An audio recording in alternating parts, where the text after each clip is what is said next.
بسم الله الرحمن الرحيم، والحمد لله رب العالمين، والصلاة والسلام على المبعوث رحمة للعالمين، وارض اللهم يا ربنا عن الآل والصحب أجمعين. ازيكم حبايبي، عاملين ايه؟ بتشرف ان اكون معاكم بدعوة كريمة من مكتبة الطفل بوسط المدينة، الشيخ محمد الشنواني، الداعية بالأوقاف وعضو المنظمة العالمية لخريجي الأزهر. والنهاردة بمشيئة الله هنتكلم مع بعض عن الوضوء، ونتعلم مع بعض ازاي نتوضأ. الوضوء هو ايه؟ هو من الوضاءة، اي الجمال، اي الحسن، اي البهاء، اي الضياء. والوضوء هو من النظافة، نظافة الجسد، نظافة البدن. واحنا اتعلمنا ان النظافة من الايمان، علشان احنا يا حبيبي لما بنيجي نتوضا بنستعمل المية، فبنغسل ايدينا، بنغسل وشنا، بنغسل رجلنا، وبكده انا ما نصابش بأي مرض، أي مكروه، أي تعب. الوضوء برضه من إيه؟ هو من النور، علشان النبي صلى الله عليه وسلم علمنا إن الأعضاء بتاعة الوضوء هتيجي يوم القيامة منورة يتلألأ منها النور، هتكون عاملة زي حباية الكريستال بتقلب نور. والنبي صلى الله عليه وسلم علمنا برضو ايه تاني؟ ان الوضوء نور على نور. برضو النبي صلى الله عليه وسلم علمنا برضو حاجه، ان ما ينفعش اصلي، ما ينفعش ان انا اروح اصلي من غير ما اتوضا، لازم اتوضا الاول وبعد كده اصلي. وانا بتوضا علمني النبي صلى الله عليه وسلم على حاجه، ان انا اعمل ايه؟ اخلل اصابع ايدي واصابع رجلي كده، واخلي الميه ما بينهم نازله، اشبع الميه فيهم. برضو النبي صلى الله عليه وسلم علمنا برضو حاجه جميله، احنا لما بنروح نتوضا بنتوضا منين؟ بنتوضا من الحنفيه، فبنفتح الحنفيه. النبي صلى الله عليه وسلم علمنا ان احنا ما نسرفش في الميه، يعني واحنا بنفتح الحنفيه نفتحها على القد، نخليها يا دوب تنزل الميه اللي هتساعدنا ان احنا نتوضا. وفي هنا قصه جميله مع سيدنا النبي صلى الله عليه وسلم وسيدنا سعد. سيدنا النبي كان معدي فلقى سيدنا سعد بيتوضا، لكنه كان بيسرف في الوضوء. فسيدنا النبي قال لسيدنا سعد لا تسرف في الوضوء. فسيدنا سعد قال له يا رسول الله، هو الوضوء فيه اسراف؟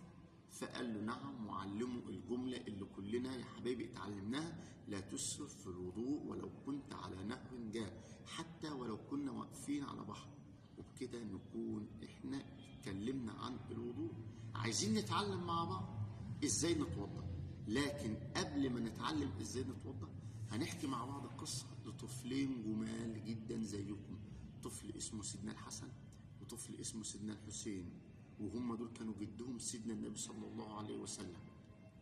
دخلوا مكان الوضوء فلقوا راجل كبير كان واقف بيتوضا، لكنه ما كانش بيتوضا صح. فقعدوا فكروا سيدنا الحسن وسيدنا الحسين نعمل ايه علشان نعلم الراجل ده الوضوء الصح من غير ما نجرح مشاعره، ونعلمه بأدب عشان هو أكبر مننا. ففكروا فكرة جميلة جدا احنا كلنا بنعملها، اللي هي ايه؟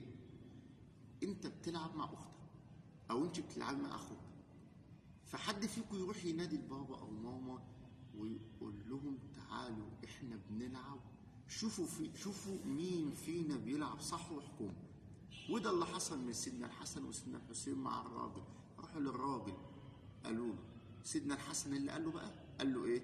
قال له اخويا الحسين بيقول ان هو بيتوضا احسن مني، تعال شوفه هو بيتوضا وتعال شوفني وانا بتوضا واحكم ما بيننا. ومن هنا الراجل عرف ان المقصود ايه؟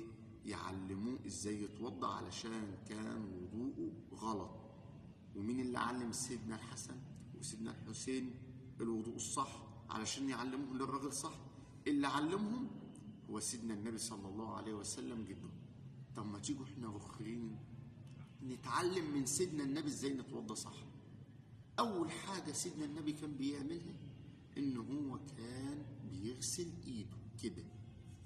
كم مره؟ 3 مرات. وزي ما قلنا بيخلي اصابع ايده ويشبع الميه فيهم، يخلي الميه بتنزل منهم كده. تاني حاجه كان بيعمل ايه؟ كان بيتمضمض سيدنا النبي صلى الله عليه وسلم كم مره؟ 3 مرات.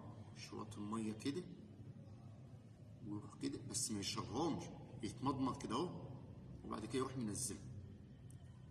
بعد كده النبي صلى الله عليه وسلم كان بيعمل ايه؟ كان بيستنشق، يجيب الميه ويسحبهم بمناخيره كده ويروح منزلهم كده. يعمل كده كم مره؟ 3 مرات.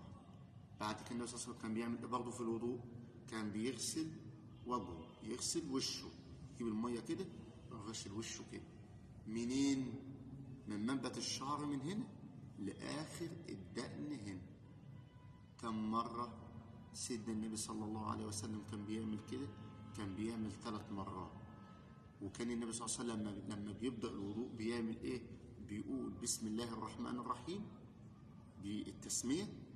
وكان بيعمل ايه؟ كان بينوي الوضوء، والنية في الوضوء محلها القلب، عشان النبي صلى الله عليه وسلم علمنا ان الاعمال بالنيات. طب بعد ما النبي صلى الله عليه وسلم غسل وشه كان بيعمل ايه؟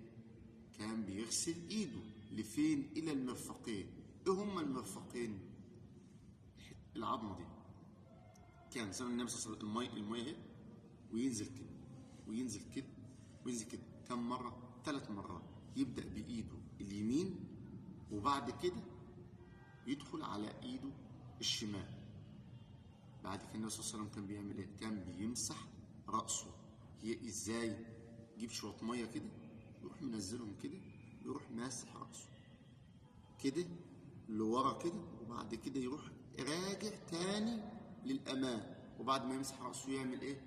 يمسح اذنه كده كده اهو، من جوه ومن بره. كم مره؟ مره واحده فقط. وبعد كده النبي صلى الله عليه وسلم كان بيعمل ايه برضه في الوضوء؟ كان بيغسل رجله لفين؟ الى الكعبين، لغايه العظمتين اللي هم فوق دول. وكان يخلل اصابع رجله، وكان بيبدا برجله انهي؟ رجله اليمين. وكان بيعمل كده كم مره؟ 3 مرات. وبكده يا حبايبي نكون احنا اتعلمنا وضوء سيدنا النبي صلى الله عليه وسلم. الى اللقاء بمشيئه الله في الحلقات القادمه. وفي الختام صلاه وسلام على الخير الذي علم الناس كل خير.